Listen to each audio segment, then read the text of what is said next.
The time has come where you gather your family, scour the stores for matching outfits, all in preparation for beautiful family photos.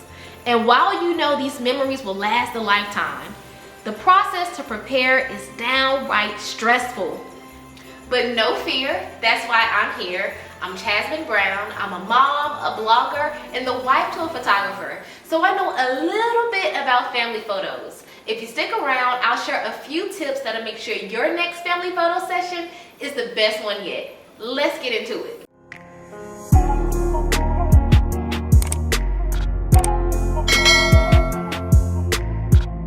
So the first thing you'll want to do is make sure that you find the perfect photographer.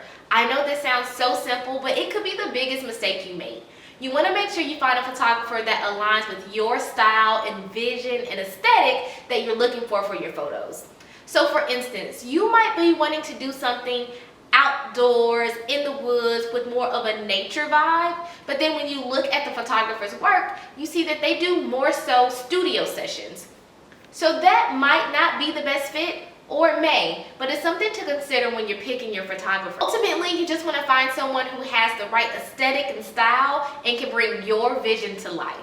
That brings me to point number 2. You have to communicate your vision. The biggest mistake I see people make is showing up and believing that the photographer owns the photo session. You are the owner. You're responsible for bringing the vision and the beautiful models that are your family, and the photographer brings their expertise to the picture. So one way to do this is to go on Pinterest and look for photos that are similar to what you would like to recreate. And then you can share these with your photographer. But don't just share those photos, tell them exactly what you like about those pictures. Is it the lighting? Is it the background? Is it the poses or the model? Be very specific so they can make sure to incorporate those elements into your photo shoot. So a lot of times for the holidays, photographers will do what they call mini sessions, and so they'll have preset backdrops that you can select from. If that is your case, I would just check in with the photographer to make sure that the backdrops you see are all available to you. Can you use one of them? Can you use all of them? And then understand what that looks like so that you can prepare accordingly. Ultimately, you just want to clearly communicate your vision so that you're happy with the results. There's nothing more frustrating than putting all of this work into the photos, going home, reviewing the album, and not being happy with them because they didn't execute to your expectations. So communicate as clearly as you can to make sure you're happy with the end results. So now that you've locked down your photographer and you've communicated your vision, it's time to book your appointment. You want to make sure that you're booking your appointment around your family's lifestyle. So for instance, if you have small kids who normally nap between 12 and 2, that is not when we want to book our photo shoots because our children are probably going to be cranky, they may even cry, and just not be happy during the photo shoot. Also, if you know your family are just not morning people, don't book for the first thing in the morning. Make sure that your family has time to get up, be rested, and be excited about going to the photo shoot. So now that the logistics are out of the way, we get to the fun part, picking out our family's outfits. Now there are a few ways we can do this. The easiest way is to do coordinating outfits. There are so many websites that I personally use for my family where you have all of the family members' outfits, you just pick their size and you're done. But I have a little kid. Sometimes when you have older children, they are not feeling the matchy-matchy. And so that's when you can do coordinating colors. So you can pick 1 or 2 base colors and then you can add an accent color for like accessories or backdrops or props to bring it all together. So what you'll do is pick those colors and everyone will find pieces that speak to their individual style, but you'll still look like a cohesive group in the photo. No matter which route you decide to go, you just want to make sure that your family is complementing one another and also the backdrop and the location. So we've talked about everything leading up to the big day, but let's talk about what happens once we get there. So on the day of the photo shoot, the first thing you want to do is to make sure you show up on time. That is going to allow your family time to get relaxed, unwind, and settle into the new space for your photos.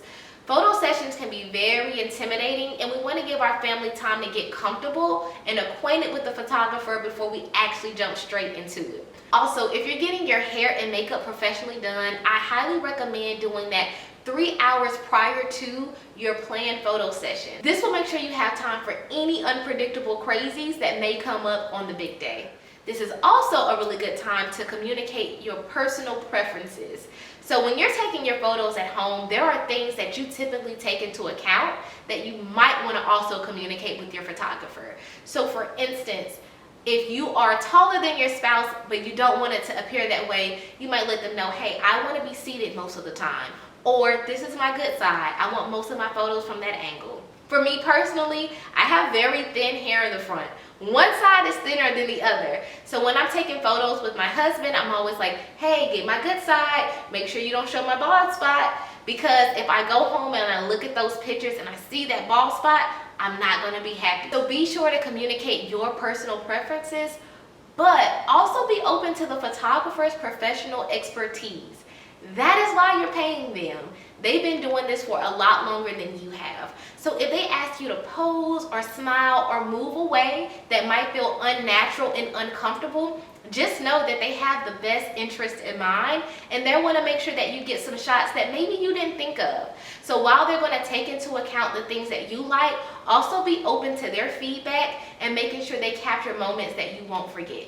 Also, if you have little kids, chances are they're going to be squirming the entire photo shoot. That's just how it goes. They all do that. You are not alone. But parents, you don't move. You sit there and you let that kid squirm all around and you hold your pose. The reason why, the camera is capturing the entire family. If everyone is tending to the baby that's moving, all of your photos are going to be y'all looking down at the kid and the kid just squirming around. So you hold still and try to pose as best as you can. Everyone else hold their pose and let the kid be the squirmy. Our first family photo, we only got one decent photo, and it's our kid with his tongue out trying to get down from the couch. But since me and his dad held our pose, we were able to use that photo. With that, I come to my last point, which is all pictures are perfect because your family is in it. Do not stress yourself or your family out trying to get Pinterest perfect pictures. That is not what this is about. It's about capturing a snapshot in time that you will look back on for years to come. You want everyone leaving saying, I can't wait to do that again next year, and not, I never want to do that again in my life. So make sure that you're having fun, you're enjoying this time with your family, and you're not putting too much pressure on them to produce perfect photos. That is all that I have for you today. Thank you so much for watching this video. If you found these tips helpful, please like, comment, subscribe. I would love to have you be a part of my YouTube family. I plan to share so many things this upcoming holiday season, and I would love to share them with you. So I thank you again, and until next time, bye-bye.